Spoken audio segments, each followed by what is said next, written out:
우리 지역의 시사 이슈를 쉽게 풀어 이야기하는 시간 시사토크 아나운서 김문정입니다.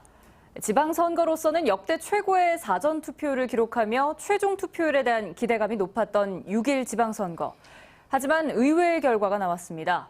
전국 최종 투표율이 50.9%로 역대 지방선거 가운데 두 번째로 낮은 투표율이자 20년 만에 최저치로 마무리됐는데요.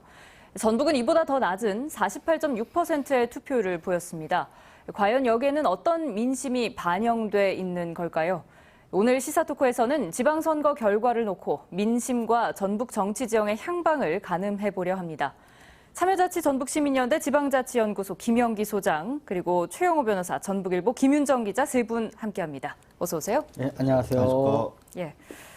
먼저 서두에 언급한 투표율 얘기부터 해보겠습니다. 최종 투표율 48.6%, 예상 밖의 저조한 성적이었죠. 직전 지방선거와 비교하면 10%, 그리고 지난 대선과 비교했을 때는 무려 25% 이상이 차이가 납니다.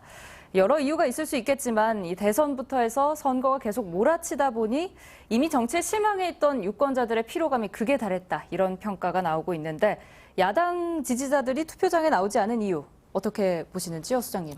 지난 대선 때 그 당시는 여당이었죠. 여당 지지를 압도적으로 보내줬음에도 불구하고 실패한 이후에 그 민주당의 어떤 모습들이 어떤 변화와 혁신보다는 개파 이익을 채르기 위해서 그 졌지만 뭐라고요? 졌지만 잘 싸운 싸움이다. 예. 그런 선거까지 해내면서 애써 그 위기들을 대충 넘어가고, 또 지방선거를 위해서 이제 비대위를 구성했지만 비대위도 결국 지도부 내에서의 어떤 싸움들이 있었고, 또 공천 과정은 한마디로 개파 어떤 이익을 공유하는 공천으로 해서 국민들에게 어떤 감동을 주지 못했기 때문에 민주당 지지자들 입장에서는 어차피 호남 제주는 될 것 같고 나머지는 다 이미 넘어간 거 아니냐, 이런 분위기들이 있었기 때문에 투표장에 갈 동의는 없었고요. 호남 지역도 이미 민주당이 공천만 받으면 도시 지역 같은 거 다 당선되는데 굳이 투표장에 갈 이유가 뭐냐. 그래서 이번 기회에는 민주당에게 따끔한 어떤 심판적 성격의 투표를 하지 않는다든지 아니면 다른 당을 찍는다든지 이런 모습들이 전국적으로 나타나는 것 같습니다. 기자님은 어떻게 보시는지요? 이번이 지방선거인데도 역설적으로 지방자치가 사라진 지방선거였다고 볼 수 있습니다.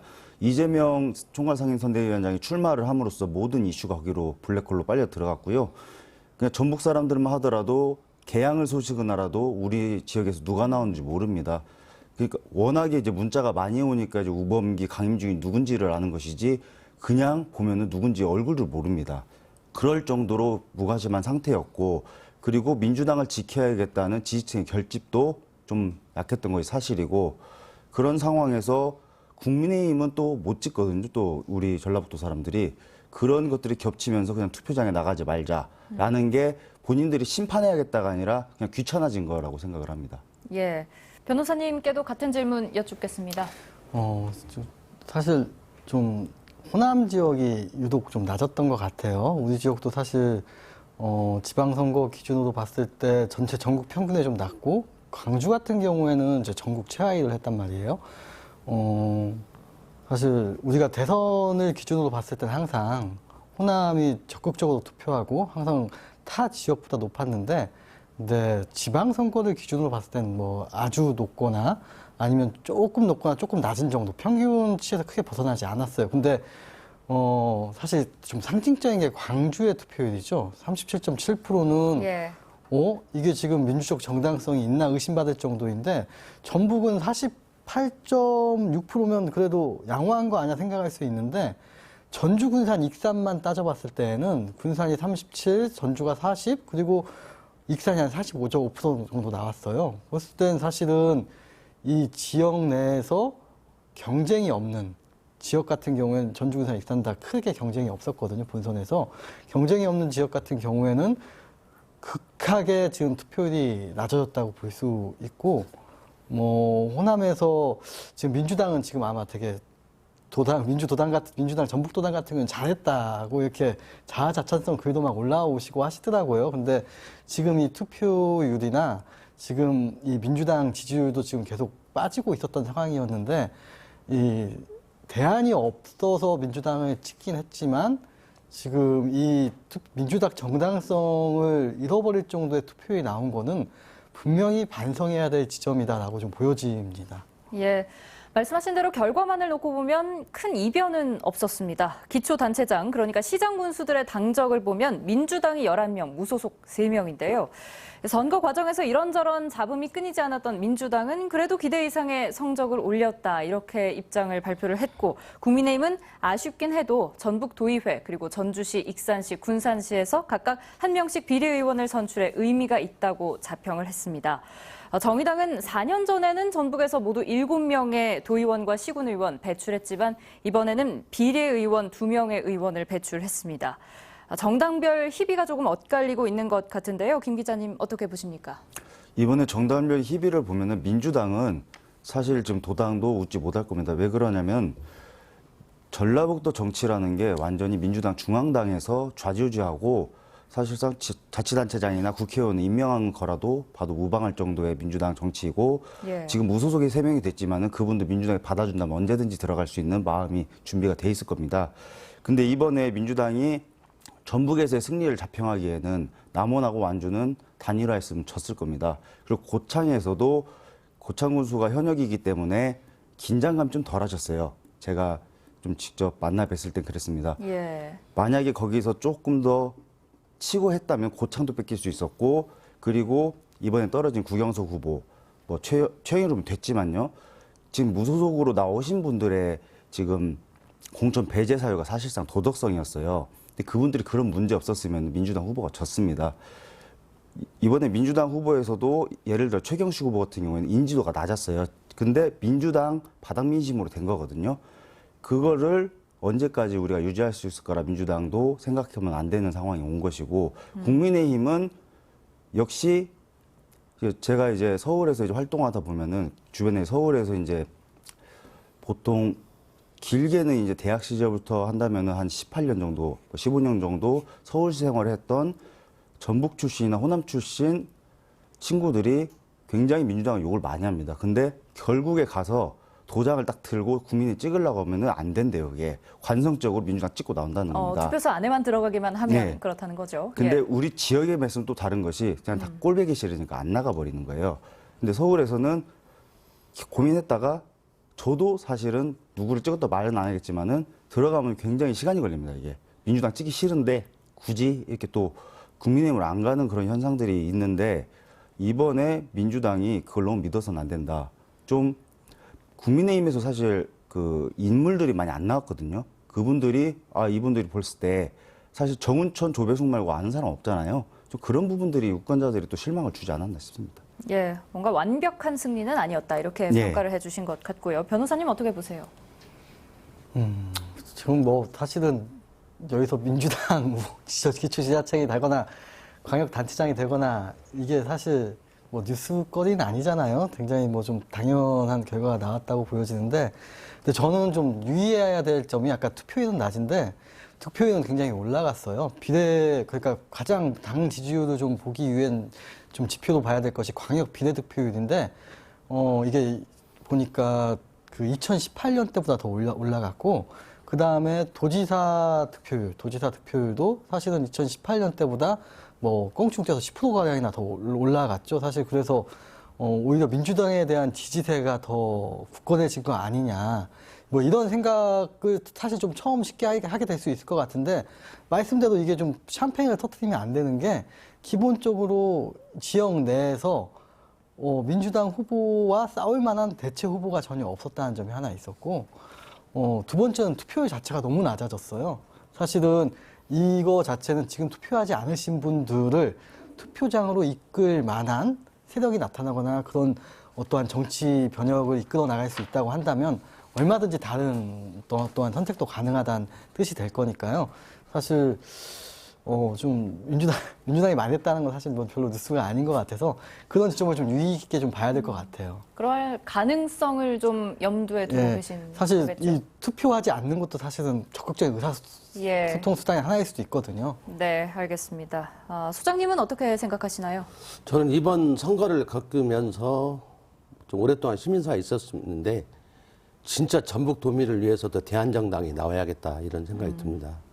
그다음에 현재 진보당, 정의당이 대한정당으로서 또 국민의힘당이 전라북도 정치대 대한정당을 하고 있지만 후보를 낸 숫자도 적을 뿐더러 중요한 어떤 도지사 후보라든지 이런 것들도 어떤 과거형이라든지 뭐 쉽게 말하면 게임이 안 되는 헤비급한테 라이트급 붙여가지고 이렇게 하는, 그래서 이미 도민들이 봤을 때 선거가 무의미하게 만들었거든요. 또 단체장 선거도 전주, 익산, 군산, 김제, 부안 이미 해보나 만한 게임이 이미 다 돼 있다 보니까 투표장으로 끌어들일 수 있는 동인이 약했다 이렇게 보거든요. 그래서 전주만 보더라도 40.3%예요. 40.3%에서 100%를 다 얻어도 가방이 안 되잖아요. 그러니까 이만큼은 많은 도민들이 아예 투표장에 가지 않는 걸로서 자기 권리를 행사했다고 봐야 하거든요. 그런 과정에서 보면 또 한편으로 이번 지방선거 과정에서 전북 정치에 보여주면서 민주당 공천과 관련해서 쉽게 말하면 얼마나 많은 잡음들이 있었습니까? 1차적으로 민주당 권리당원 모집하고 선거 개시 전에 브로커 문제가 양심선언 있고 이러면서 지금까지도 수사가 진행되고 계속되고 있는데 그런 문제가 터졌었고, 쉽게 말하면 공천의 어떤 기준이라는 게 없어갖고 코에 걸면 코걸이, 귀에 걸면 귀걸이라고 어떤 똑같은 사람도 어떤 사람은 공천 받고 어떤 사람 못 받고, 또 여기서 안 되면 서울을 또 지방선거에 또 서울 비대위까지 개입해가지고 납득할 수 없는 이유로 공천이 배제되고 이런 것들이 반복됐거든요. 그런 것들에 대한 실망감까지 더해서 도민들이 분노는 극에 달했는데 찍을 사람은 없는 거죠. 그래서 어떤 의미로 보면 그 국민의힘당도 15% 이상이 나왔죠. 17% 대부분 얻었는데, 물론 중진 의원이기도 했지만 그 지금까지로 보면 그 정도 얻을 수 있는 한 자릿수거든 보통 경우는요. 근데 그만큼 그쪽도 결집을 했고, 민주당도 쉽게 말하면 어떻게 보면 전통적으로 강한 민주당을 지지하는 그룹들이 투표장에 가서 이러한 어떤 결과가 나타낸 대다수의 유권자들은 상당 부분 지금 그 투표를 하지 않음으로써 등을 돌리고 있다. 다만 경선이 치열하게 붙었던 데가 있습니다. 진안, 무주, 장수, 순창, 임실, 고창 이런 데는 다 70%가 넘었거든요.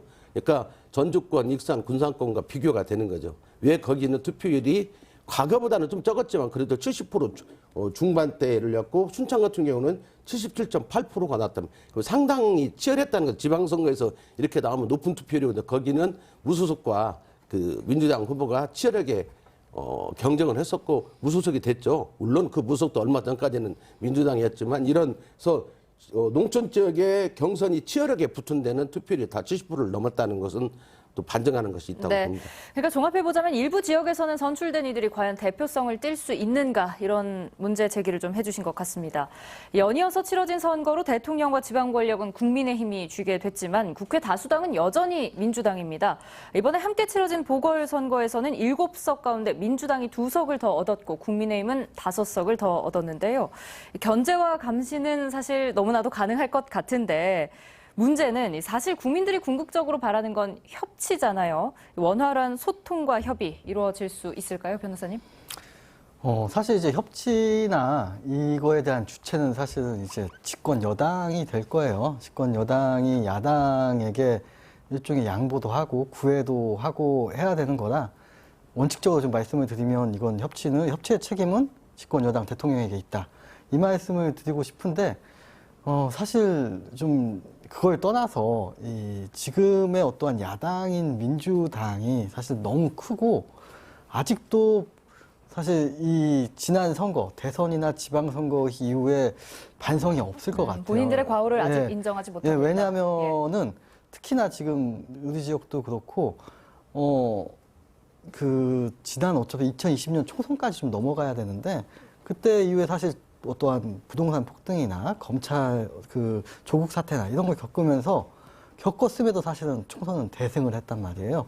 그리고 그 이후에 반성을 해야 될 기회가 굉장히 많이 있었고, 노선을 수정해야 될 기회가 많이 있었는데, 2021년 재보궐선거, 그다음에 2020년 대선까지 겪으면서도 사실 아까 말씀하신 대로 졌지만 잘 싸웠다고 나왔고, 지금 지방선거에서 사실 민주당의 어떠한 주류적인 시선은 뭐 전당대회를 위해서 이재명 개와 이제 그 외에 기존 어떠한 그 친문계들이 예, 싸우는 계파 갈등이 계파 갈등이 도드라졌죠. 예. 있는 것 같지만 기본적으로 이번 선거에 대한 평가는 경기지사 질만한 싸움인데 경기지사 됐고 근데 이재명도 된 거 아니냐. 지금 이 기류가 강할 것 같아요. 그래서 지금 국민의힘한테 밀리면 안 된다는 기류도 있고 이대로 잘 가야 2년 또 청선이 너무 많이 남았어요.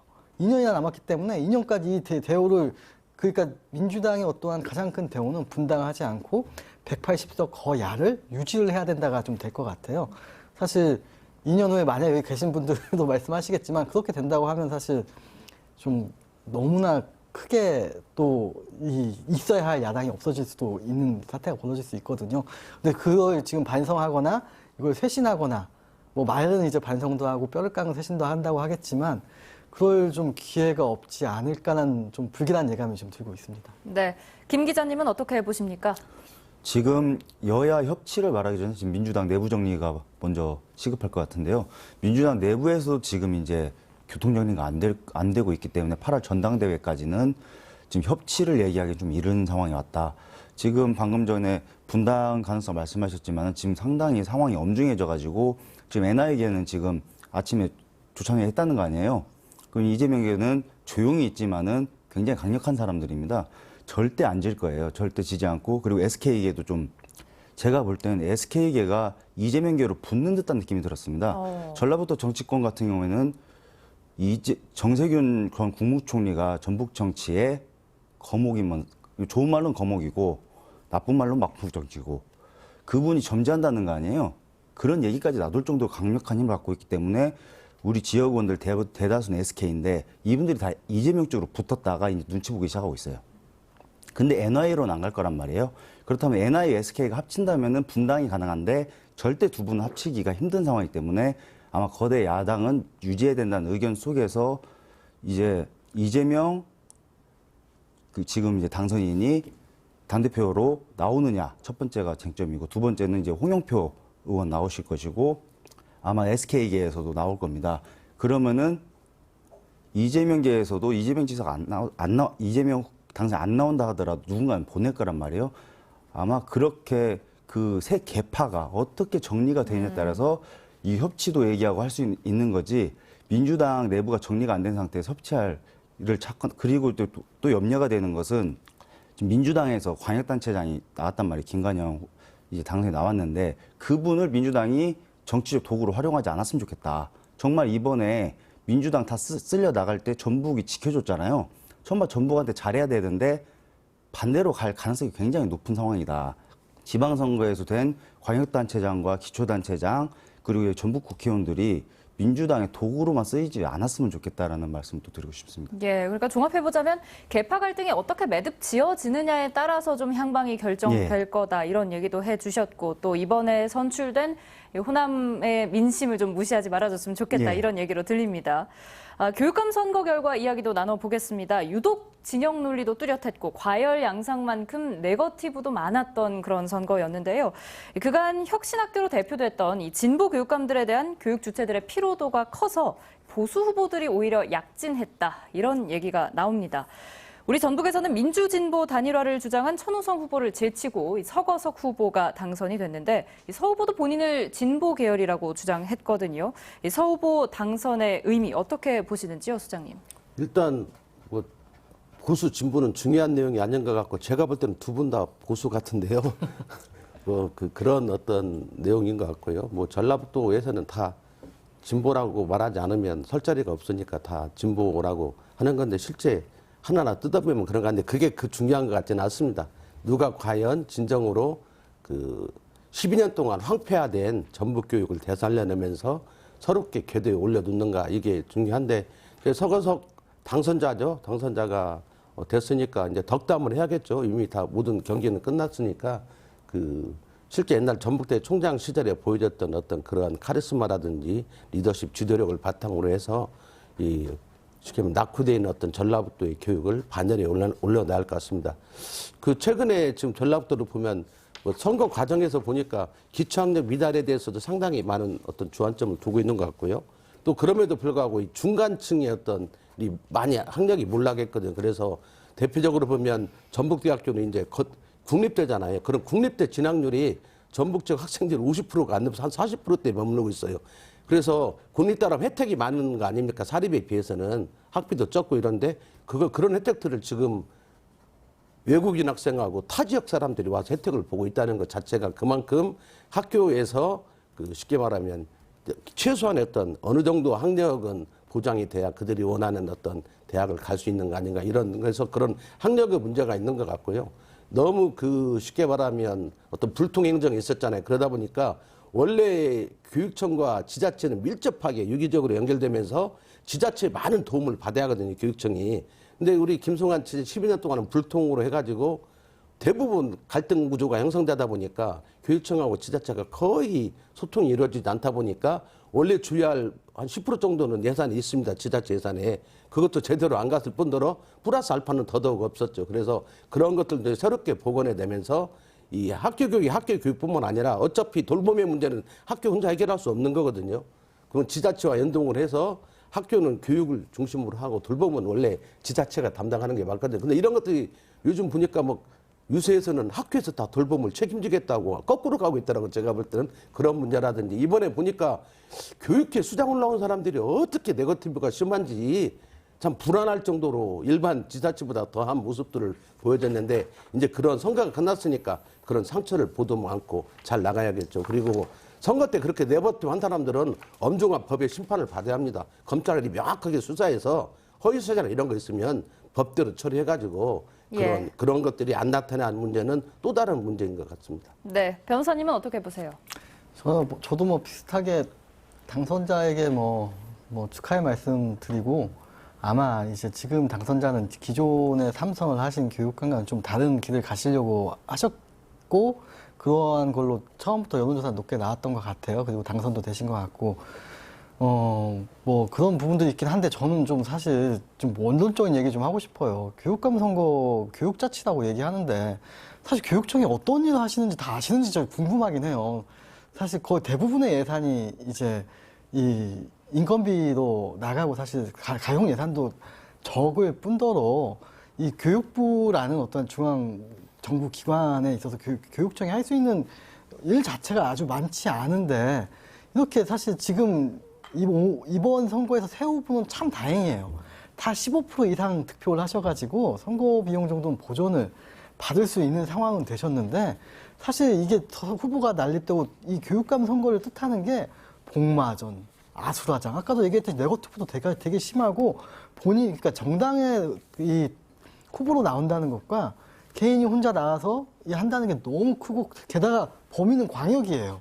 이게 기초지자체 단위도 아니고 범위는 광역이라서 사실 누군가 인생을 망치는 길이 너무 쉽게 될 수도 있고 그리고 이런 식으로 지금 누군가 당선시키는 게 맞는 건가 두 번째 문제도 싶기도 하고 세 번째도 교육 자치가 사실은 지금 지방자치당 차라리 붙여가지고 뭐 러닝게이트도 될 수도 있고 아예 그냥 그 도지사의 업무로 분명히 포함시킬 수 있는 부분이거든요. 교육부지사에 두면 되는 거니까요. 그렇게 될 수도 있는 건데 왜 지금 이런 식으로 하는지 저는 너무 위험한 제도를 지금 양산하고 있는 건 아닌지 한번 좀 돌이켜 봐야 될 것 같아요. 저는 솔직히. 예, 근본적인 문제 제기를 끼어들어서 해주셨는데요. 미안한데 원래 김대중 때부터 교육자치, 경찰자치는 일반자치에 포함해가지고 실험까지 했죠. 예, 교육위원까지 따워놨었죠. 민선 되다 보니까 막상 교육감성을 해보니까 대부분 그 당시로 말하면 굳이 구분하면 진보그룹들이 다 되거든요. 제대로 받고 싶지 않았던 거죠. 그냥 냅두니까 진보그룹이 한 번 되니까 재선은 그냥 되고 왜냐 깜깜이 선거다 보니까 한 번 현역이면 다 되고 이런 법적인 처벌만 안 받으면 교육감을 계속 하니까 지금까지는 그걸 즐겼는데 이제는 이번 선거에서 나타났듯이 교육감 선거 제도 개선이 이제 국회에서 논의가 좀 적합하지 않은 것 같아요, 선출직이. 예. 김 기자님은 어떻게 생각하시는지 들어보겠습니다. 예, 서거석 당선인이 됐다는 것은 학력 신장에 대한 학부형들의 좀 의견이 반영된 것이다. 그리고 제가 봤을 때 서거석 당선인 걸어온 길을 봤을 때 이분은 실리주의자란 말이에요. 학력 신장과 그리고 우리 전북에서 학력이 많이 떨어지고 올려야 되는데 보수로 오해를 받으니까 본인이 많이 이거를 자제하려는 모습을 보이더라고요. 진보여야 된다는 굉장한 강박관념이 저는 좀 비춰졌는데 이분이 교육청에 들어가서 얼마만큼 자신의 의지대로 교육행정을 할 것인지 그리고 새로운 도지사나 아마 전주시장하고 말이 잘 통할 거예요. 세 분 다 관통하는 게 진보에 다 몸을 담고 있지만은 바뀌어야 된다는 거거든요. 전라북도가 못 살고 낙후하고 공부 못하고 다 꼴찌다 그거예요. 이 세 분 생각이 다 똑같더라고요.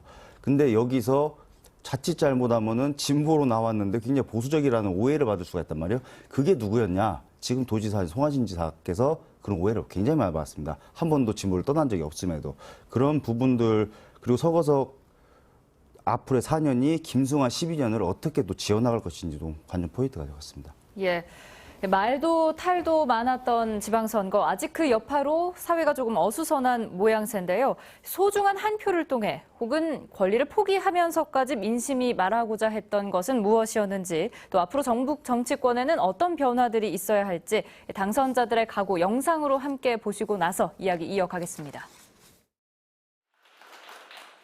50대의 젊은 김관영 전북지사 당선인은 변화를 선언했습니다. 공약인 대기업 5개 이상 유치를 위해 공무원의 인식 변화를 주문하고 기업 유치를 위해 특혜 시비도 감수하겠다고 밝혔습니다. 그 과정에서 제가 투명하게 일 처리하고 깨끗하게 하면 됩니다. 공정하게 일 처리하고. 그러나 그런 특혜 시비에 휘말리는 거 두려워하지 않겠습니다.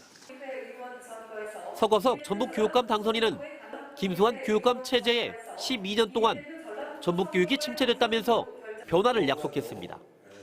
작은 학교를 구성원과 합의에 통합하고 신도시 학교를 늘리는 방식으로 상생을 꾀하며 미래인재 육성에 과감한 예산을 투입할 것으로 보입니다.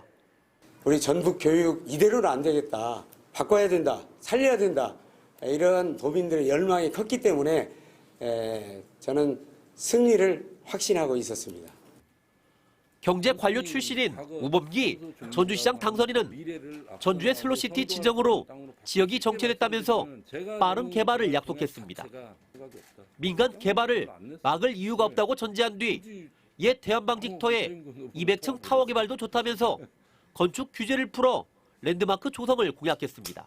전주시정에 대한 정확한 진단을 통해 전주시가 유지해 나가야 될 것, 버려야 될 것 분명히 구분해서 완전히 새로운 전주로 탈바꿈시키겠습니다. 아울러 전주 발전을 위해 필수적인 완주, 전주 통합도 바로 시작하도록 하겠습니다. 기업인 출신인 최경식 남원시장 당선인은 1,000만 명 관광객 유치로 남원을 글로벌 관광 1번지로 바꿔 일자리와 유동 인구를 늘리겠다고 밝혔습니다. 지역 경제를 활성화시킬 수 있는 방법을 최우선적으로 추진할 계획이고 젊은 사람들이 좋은 일자리를 찾기 위한 정책들을 중장기의 계획을 놓고 추진을 하도록 하겠습니다. 정성주 김제시장 당선인은 김제를 전주 익산 군산에 이어 전북의 4번째 도시로 만들고 인구 10만 명을 회복하겠다면서 일자리 3,000개 신규 창출과 전국 제1의 어르신 서로 도시를 공약했습니다. 김제 4대 도시를 위하여 무너진 경제 반드시 일으키겠습니다. 시민 여러분의 뜻을 받들어서 시민과 같이 미래가 있는 김제를 만들겠습니다. 총선과 지방선거를 포함해 6번째 도전만에 승리한 유희태 완중수 당선인은 만경강에 휴양시설과 농산물 판매장 그리고 아울렛을 조성하는 만경강의 기적을 제1호 공약으로 발표했습니다. 경제의 중심, 교통의 통합, 그리고 문화예술의 통합 등 해서 우리 완주의 일자리와 그리고 우리 청년이 몰려오고 관광객이 몰려오는 그러한 완주를 만들겠다고 각오를 가지고 있습니다. 최훈식 장수군수 당선인은 청소년의 지역 정착을 위해 풀뿌리 교육지원센터를 운영하고 전주 장학숙 설립으로 학부모 부담을 줄이겠다고 강조했습니다. 정치를 변화시키고 행정의 혁신을 통해서 새로운 장수, 미래를 갈 수 있는 장수, 삶이 있는 장수를 만들어달라는 국민들의 소망이었기 때문에 제가 당선할 수 있었다고 생각합니다. 행정고시 출신으로 고교 선후배의 대결로 관심을 끈 고창군수 선거전. 결과는 민주당 신덕섭 후보의 아슬아슬한 승리였습니다. 심 후보는 현직 군수인 유기상 후보를 2.44%포인트, 815표 차이로 이겼습니다. 현명한 선택으로 저 신덕섭을 뽑아주신 우리 고창 국민 여러분께 진심으로 감사의 말씀을 드립니다. 그리고 지난 2년여 동안 저와 뜻을 함께 해주신 이 동지 여러분, 또 모든 분께 가슴 깊이 고마움을 전합니다. 순창군수 선거 역시 1000표 미만의 차이로 당락이 갈렸습니다. 민주당 탈당 뒤 무소속 출마한 최영일 후보가 민주당 최기한 후보보다 4.7%포인트 846표를 더 얻어 당선됐습니다. 비록 저를 지지하지 않았던 우리 국민들일지라도 제가 포용하고 감싸고 그리고 그분들의 의견도 충분히 수용해서 우리 군정에 반영시키도록 노력하겠습니다. 민주당 이학수 정읍시장 후보도 탈당 후 무소속 출마한 김민영 후보에게 신승했습니다. 득표율 차이는 5%포인트가 되지 않았습니다. 제가 선거 과정에서 네거티브에도 개의치 않고 우리 시민들에게 약속했던 사항들을 우리 시민들께서 인정해 주시고 저를 믿어주셨다고 저는 생각을 하고 있습니다. 근소한 차이로 이긴 당선인들에게는 갈라진 민심을 통합하는 게 과제로 남게 됐습니다. 네, 이번 지선 전북 지역만의 특징이라고 한다면 세대 및 인물 교체는 확실하게 이루어졌다는 건데요. 무려 기초단체장 10명이 새로 선출됐습니다. 이 부분 어떻게 해석할 수 있을까요, 김 기자님? 저는 이번에 얼굴들이 많이 바뀌었다고 해도 그렇게 현안의 속도감을 낼 수 있을 거라 기대감이 들지는 않습니다. 예. 첫 번째로 지초자치단체장이 국회의원한테 예속되는 현상이 더 급격히 심해졌고요. 얼굴이 바뀐 만큼 새로운 언급인 만큼 국회의원한테 빚이 많습니다, 이분들이. 그리고 무소속 단체장은 무소속이기 때문에 이게 인구가 많은 지자체면 얘기가 좀 달라지는데 인구가 5만 이하이기 때문에 자치단체장이 정치적으로 가질 수 있는 힘이 너무 적기 때문에 굉장히 어려운 일이 될 것이고요. 제가 이제 가장 우리가 추진하기 좋았던 게 오히려 민선 7기였습니다. 그때는 180석의 의석을 갖고 있었고 민주당 단체장도 많았고 공공의대 같은 경우에는 이번에 검수한 바 보듯이 밀어붙이면 되는 법입니다. 법안만 통과되면 되는 것도 안 해줬고 대통령이 결정만 해도 되는 것도 안 해줬습니다. 그게 재상민주주의거든요. 그때 총리가 정세균 총리였고 금융위원장이 군산 출신의 은성수였습니다. 은성수 위원장이었고 절대 그렇게 쉽게 되지 않을 거라 보이고요. 국회의원들한테 예속되면 무엇이 문제냐? 말을 할 수가 없습니다. 나 이거 필요한데 의원님 해주십시오라고 요구하기가 굉장히 어려운 구도가 됐기 때문에 새 얼굴로 바뀌었지만 이분들이 새롭게 나가기 위해서는 조금 더 과감한 혁신을 좀 우리가 요구해야 되는 거 아닌가 보여집니다. 예, 소장님은 어떻게 보시는지요?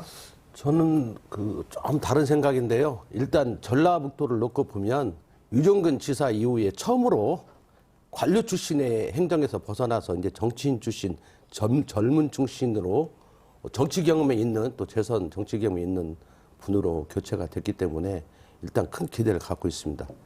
그 유세 과정에서 보면 막 공약들 많이 질러댔어요. 한마디로 표현하면. 그런데 그런 공약들이 이제 인수위 과정에서 갈무리가 되고 좀 알차게 만들어야 합니다. 왜냐하면 정권이 윤석열 정부거든요. 정부의 협조받기 어렵습니다. 그리고 국회의원들 지금 국회 자기 밥그릇 챙기기 정신 없을 거고 또 2년 뒤에 총선이 있으니까 앞으로 이제 모든 예산도 자기 지역구 중심으로 갈 거거든요. 이걸 해주고 나가면서 거의 저는 김관영 당선자 같은 경우는 지사에 취임하면 반절 이상은 서울에서 한다고 생각합니다. 여기에서 이 골목대장하고 황제 노릇하면 안 되거든요. 서울에서 예산 투쟁하고 전라북도 이슈와 관련해 소통하고 이런 과정들을 거쳐야 하고 또 나머지 반절은 도청에 있는 게 아니라 기초단체장들과 만나서 소통하고 그러면서 기초단체끼리 어떤 갈등과 이런 것들이 비일비재했고 또 그걸 즐겼거든요. 지금까지는 많이. 그런 것들을 하나하나 해소해 나가면서 한마디로 전북을 한번 판가리를 시킨다면 김관영 지사 같은 경우는 정년 연장형이 아니거든요. 아주 젊기 때문에 지사 한 번 하고 또 중앙정치로 갈 수도 있고 이런 과정들을 얼마든지 변화무쌍한 어떤 미래가 보장되기 때문에 그것을 위해서 헌신해야 한다. 나올 때는 나 지사 되려고 나온 거 아니라고 말했지만 도민들이 뽑아요. 운 7위 기삼이라고 하는가 모르지만 송가진 지사가 이제 컷오프 되면서 좋은 기회를 맞이했고 이제 지사까지 당선이 됐으니까 새롭게 각오를 다지면서 전북 어떤 변화를 해나가는 게 중요한데 너무 또 우리 김관영 당선자 같은 경우는 이 좀 시장경제 신봉자라고 하는 좀 자유주의적 경향이 강하니까 그런 것들은 가난한 우리 전라도민들과는 또 맞지 않는 측면이 있거든요. 그래서 그런 것들에 대해서 좀 더 신중하게 하면서 전북 발전을 나머지 지자체들도 정치권과 협력해 가면서 선도해가야 한다. 그리고 그렇게 해나야만이 우리 낙후 전북의 도민들에게 최소한의 희망을 줄 수 있는 거 아닌가. 그리고 나머지 지자체는 사람은 바뀌었지만 대부분 그 정치인들입니다. 몇 번 이미 했던 정치인들이고 관료 출신도 있죠. 그 관료 출신이 뭐 고창하고 그 장수인가요? 관료 출신이 있고 최근에 처음 이제 신이라고 하는데 예. 나머지 분들은 이미 정치 뭐 또는 오랫동안 해온 분들이기 때문에 새로울 건 없고 어쨌든 단체장이 되셨으니까 새로운 희망을 가지고 하는데 너무 자기 지역 소지역주의에 빠져서 그 함정과 그 안에서 안주하지 않았으면 좋겠다 이런 말씀은 꼭 드리고 싶네요. 예, 두 분이 조금 결이 다른 얘기를 해주신 것도 같은데요. 그래도 결국 같은 곳을 바라보는 것은 확실하겠죠. 변호사님께도 같은 질문 여쭙겠습니다. 뭐 사실 선출직들이 교체되는 건 전 바람직하다고 봐요. 자주 가급적이면 한 번에 바꾸고 진짜 잘하는 것 같으면 두 번에 바꾸고 세 번은 좀 지양해야 된다고 보는데 지금 뭐 많이 바뀌어서 사실 좀 긍정적인 측면도 있지만 이게 좀 이 기초단체장과 국회의원의 관계, 뭐 지역위원장과 그 기초단체장의 관계, 기초의원의 관계 이런 걸 생각해 봤을 때 사실 좀 우려스러운 면도 많이 있고 과연 이게 큰 변화인가 이런 부분도 좀 짚히는 좀 걸리는 게 많이 있죠. 게다가 이번 선거 아까 투표율도 얘기했지만 득표율에 있어서도 도지사나 광역비례에 있어서는 기존보다 민주당의 어떤 독점도 굉장히 심화됐거든요. 그러면 사실 우리가 그런 자부심은 있었어요. 산업이나 뭐 이 경제는 좀 부족해도 정치에 있어서 굉장히 선도하고 앞서 나간다 이런 게 있었거든요. 그래서 우리가 민주당의 중심이고 민주당이 사실 국가의 어떠한 진보를 이끈다 이런 자부심이 있었는데 사실 지금의 어떠한 민주당은 제 생각에는 뭐 그 지방선거, 대통령, 지방선거, 국총선까지 다 이 모든 권력을 가지고 있던 데에서 사실 좀 채찍을 가하고 반성을 요구해야 될 때 더 심한 쏠림이 있었던 게 과연 이게 어떤 현상인가. 사실 우리 정치는 이제 민주당에게 어떠한 경고도 주지 못하는 변방에 밀려났다. 사실 이런 생각밖에 안 들어요, 솔직히. 예. 민주당을 중심으로 얘기를 하고 있습니다만 이렇게 민주당 일색인 지방선거에서 주목해야 할 당선자들도 있었습니다. 바로 소수정당 소속 당선자들인데요. 환경 전문가인 한승우 씨가 정의당 소속으로 전주 시의원에 당선이 됐고 같은 한 오현숙 씨는 비례도의원으로 당선이 됐습니다. 순창군에서는 진보당 오은미 당선인이 1위로 도의원 자리를 차지했고 국민의힘에서는 이수진 당선인이 비례도의원에 당선됐는데요. 사실 이 좁고 험난한 길을 거쳐서 당선은 됐지만 과연 민주당 일색의 지방의회에서 제 목소리를 낼 수 있을지 기대 반 우려 반 이런 시선들이 존재합니다. 어떻게 보시나요, 김 기자님? 저는 정의당하고 진보당에 당선되신 분들은 좀 걱정이 안 됩니다. 이제 한승우 우리 당선인은 녹색연합 대표로서 정말 의석이 없었음에도 정말 존재감이 있었던 분이거든요. 지역사회에서 헤게모니도 나름대로 가져가셨던 분이고 이번에 진보당 당선인도 굉장히 강하신 분이기 때문에 우리 지역에서는 또 진보 강세이기 때문에 같이 연대할 수 있는 동료들도 많거든요. 오히려 이제 걱정은 국민의힘 그 네 분이 또 다 여성분인데 면면을 보면 이렇게 전투적인 분들은 없더라고요. 근데 공약을 보면은 그래도 이제 보수 정당 같은 공약을 냈는데 아마 의회에서 그렇게 말하기도 어려운 분위기가 형성될 겁니다. 하지만 정의당을 보면 이번에 전주시장 나온 서윤군 후보만 해도 혼자서 많이 그 스피킹을 잘 했거든요. 그래서 진보 쪽보다는 보수 쪽을 많이 좀 예전에는 이제 중앙당에서 내려오면은 좀 거부만은 있었는데 많이 중앙당에서 케어를 해줘야 된다 이분들을 힘을 받을 수 있게 그런 생각이 듭니다. 네, 소장님 어떻게 보시는지요? 저는 이번 선거를 보면서 전국적으로도 마찬가지겠지만 정의당, 진보당의 어떤 황골탈퇴가 필요하다 이런 생각을 했습니다. 본인들이 중대선거구제를 주장을 했거든요. 근데 사람은 하나도 준비가 안 돼 있었다는 거예요. 그래서 아주 극소수의 사람이 출마를 했고 또 그중에서 물론 된 사람들 대부분이 또 어떤 낙선의 고배를 마셨는데요. 뭐 이번에 선거를 책임지고 정의당 도당위원장은 사퇴를 했더라고요. 근데 뭐 그거야 뭐 항상 어느 정당이나 선거 지면은 사퇴하는 건데 새롭게 구성되는 어떤 정의당 도당 또 뭐 진보당 도당이야 뭐 사퇴 소리는 안 들리니까 뭔가 좀 더 시민과 함께하고 대중적으로 가서 이 제도권에 있는 어떤 선거에 대해서도 그래서 후보를 내야 누가 찍어주기라도 하고 검증을 할 수 있는 거 아닙니까? 그런 준비 정도가 필요하다. 국민의힘도 마찬가지인 것 같습니다. 국민의힘도 정권을 가져갔으니까 더 많이 지지할 것이가 아니라 우리 정은촌원도 열심히 준비했다고 한 결과가 4명 기초됐는데 다 떨어졌거든요. 내가 유심히 봤습니다. 개표 방송. 다 4등, 5등 하더라고요. 3명 뽑는데 다 냈는데 3등 안에 못 들어가고 다 뒤로 가는데 노력해야 합니다. 그냥 선거 시기에 반짝해갖고는 절대 되지 않는다는 거거든요. 그런 어떤 노력들이 필요하고 다만 오은미 도의원 같은 경우는 이전에도 한번 지역에서 도의원을 하신 분이에요.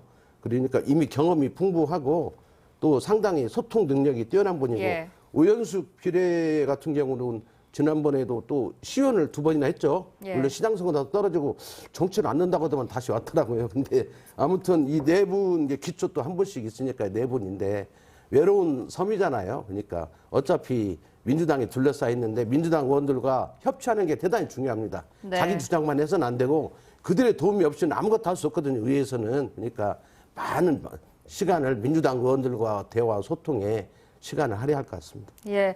그러니까 더 적극적으로 후보를 내야 하고 장기적인 관점에서 좀 도민의 지지를 얻어야 한다. 이런 말씀해 주신 것 같고요.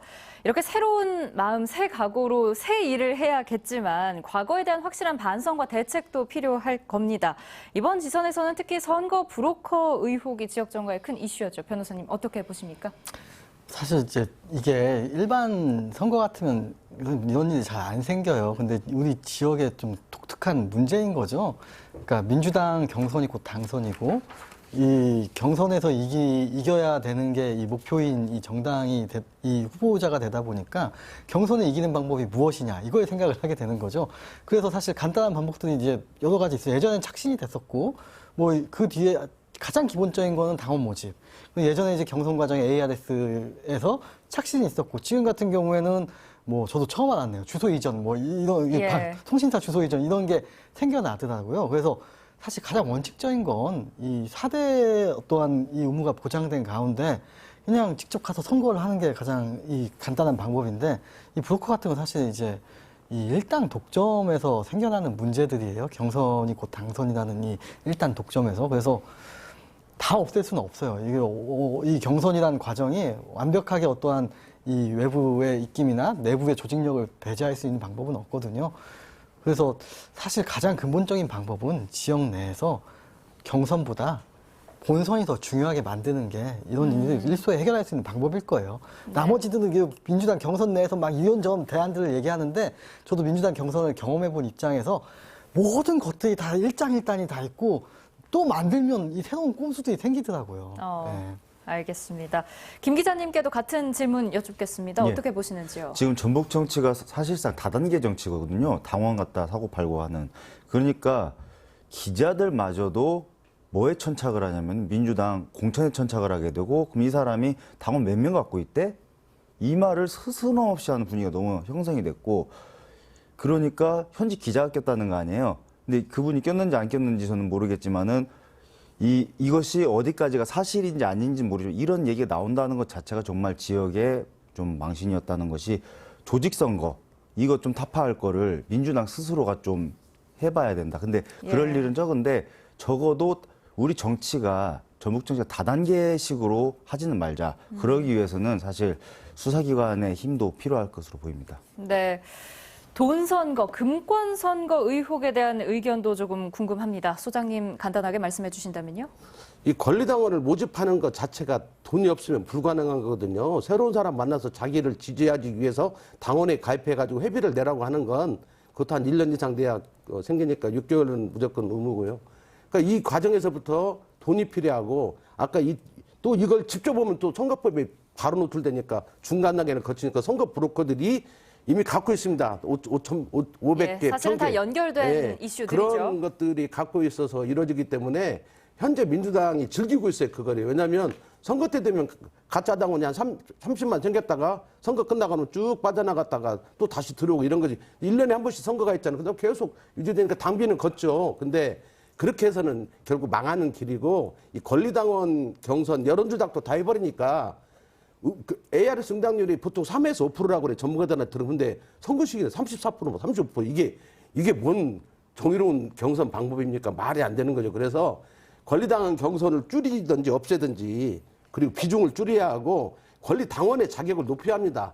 월 10,000원, 1,000원이 아니라 월 10,000원, 뭐 2년 이런 식으로 해가지고 뭐 그 페이퍼 당원이나 이렇게 동원 당원들이 그 없어지 허들을 않나요? 조금 높여주는 그런 게 거 있고 방법이 될 수 그다음에 있겠네요. 여론조사 예. 이것도 이런 방식으로 해서는 다 조작하니까 어떤 진짜 새롭게 어떻게 합리적인 경선 방법을 민주당이 찾아내야만 그게 민주당의 미래도 보장하는 방식이 아닐까 이런 생각을 해봅니다. 네, 변호사님, 이 무투표 당선 문제도 이번에 조금 이슈화가 됐었잖아요. 어떻게 보십니까? 사실은 무투표 당선 같은 경우에 광역의원 같은 22명이잖아요. 그럼 사실 광역의원 같은 경우에 내가 무소속으로 나와서 당선될 것 같은 사람은 기초단체장으로 가요. 그리고 시군 의원 같은 경우는 그나마 무소속으로 나가도 이 선거 범위가 좁기 때문에 본인이 나간지 안 나간지 주민들이 일단 돌아다니면서 이름은 알릴 수 있는데 이 광역의원 같은 경우엔 또 넓단 말이에요. 이 지역구가. 그래서 섣불리 이 민주당 공천을 안 받고 무소속으로나 다른 당으로 나가기가 너무 두려운 거죠. 사실은 선거 비용 보전도 못 받을 가능성이 높은 가운데 그래서 사실 이 지금 우리 정치가 얼마나 역동성이 없고 얼마나 이 진입 자체가 어려워졌는지 오히려 이게 단적으로 보여주는 모습인 것 같아요. 지금 이게 이 지방자치 선거 자체가 사실은 이런 현상들을 보면서 지금 이런 식으로 선거를 해야 되나? 아예 선거 안 하는 게 낫지 않을까? 라는 생각이 들 정도로 지금 모습이 좀 현상인 것 같아요. 예. 새 얼굴로 그럼에도 불구하고 이제 민선 8기가 시작이 됩니다. 가장 시급하고 중요한 과제 무엇이라고 보시는지 좀 한번 들어보겠습니다. 김 기자님 어떻게 보시는지요? 네, 역시 뭐 도지사 후보나 이제 전주시장 당선인들이 말한 것처럼 먹고 사는 문제 해결이 가장 중요할 것 같습니다. 아까 제가 김관영 당선에 대해서 좀 먼 걸 많이 안 했는데 그분이 득표를 엄청나게 많이 받았어요. 이번에 송하진 지사 때보다 많이 받은 이유가 그런 기대거든요. 그분이 역설적으로 부정적인 이미지를 만들었죠. 긍정적인 이미지 만든 것 중에 하나가 복합 리조트 사업을 하겠다. 그러니까 우범기 김관영 뭐 일 저지를 것 같은데 뭐라도 할 것 같은데 전북은 너무 침체됐다. 그러니까 뭐라도 하자. 논란이 되더라도 뭐라도 하자라는 분위기가 사실은 많이 형성됐는데 좀 우리 도민들이 전북을 떠나지 않고도 좀 살아갈 수 있는 터전을 만들어 나가는데 좀 좋은 계기가 됐으면 좋겠습니다. 네, 소장님께도 같은 질문 여쭙겠습니다. 강원도 특별자치도가 통과가 됐잖아요. 이제 전북만 남았거든요. 이게 지금 말이 안 됩니다. 그 강원도는 그 돌파구로 이제 그렇게 만들어 갔다면 전북도 다른 답은 없어요. 특별자치 옳고 그름을 떠나서 저 5+2 경제권에서도 아웃되고 특별자치 좀 소외받고 있단 말이죠. 그래서 빨리 우리 전북도 우리의 어떤 정체성이라든지 지향을 분명하면서 최소한의 전라북도가 공중분해되지 않고 유지할 수 있을 정도라도 만들기 위해서라도 이번에 당선된 단체장들이 열심히 도민을 위해서 뛰어야 할 것 같습니다. 예. 어쩌면 개발 그리고 개혁에 대한 도민들의 열망이 굉장히 크다 이런 생각이 듭니다. 변호사님 어떻게 보시는지요? 지금 사실 40%대 투표를 되게 오랜만에 본 것 같아요. 특히나 사전투표제가 도입된 이후에는 투표율이 이렇게 낮은 적이 없었던 것 같은데 지금 뭐 전주만 해도 40%, 뭐 군산 37% 이런 투표율 자체는 사실 지방선거가 있어야 되나? 그리고 지금 이런 투표제를 운영하는 게 맞나? 사실 이런 다 원인은 저는 굉장히 많은 원인들은 정당 독점에 있다고 보여져요. 그래서 사실 우리가 민주당만 잘못은 아니에요. 사실은 그 외에 민주당 외에 국민의힘부터 시작해서 다른 정당들도 자기네들이 얼마나 여기서 표를 얻으려고 노력을 했는지 그리고 기존에 국민의당 이런 정당도 있었듯이 이 호남에서 대한정당이 정말 많은 힘을 발휘할 수 있거든요. 그런 분들이 정치인들이 노력해야 유권자들이 표를 주죠. 그런 노력들이 있어야지 사실은 우리의 많은 문제가 해결될 것 같아요. 예. 전북에는 변화가 필요하다. 참 많은 후보자들이 외쳤고 또 모든 유권자들이 한마음으로 원했습니다. 결과가 무엇을 가리키고 있는지는 당선인들이 더욱 잘 알고 있을 겁니다. 입으로만 외치는 혁신이 아니라 도민들이 일상에서 누구나 느낄 수 있는 변화를 가져오고 또 결과로서 증명해내길 한 번 더 믿어봅니다. 선거는 끝이 났지만 당선인을 향한 견제와 감시는 우리의 당연한 권리입니다. 당선인들 역시 유권자에게 한 표를 호소하던 그 간절한 마음 그대로 지역을 잘 이끌어 나가주길 당부합니다. 오늘 시사토크 여기서 마칩니다. 함께해 주신 여러분 고맙습니다. 고맙습니다.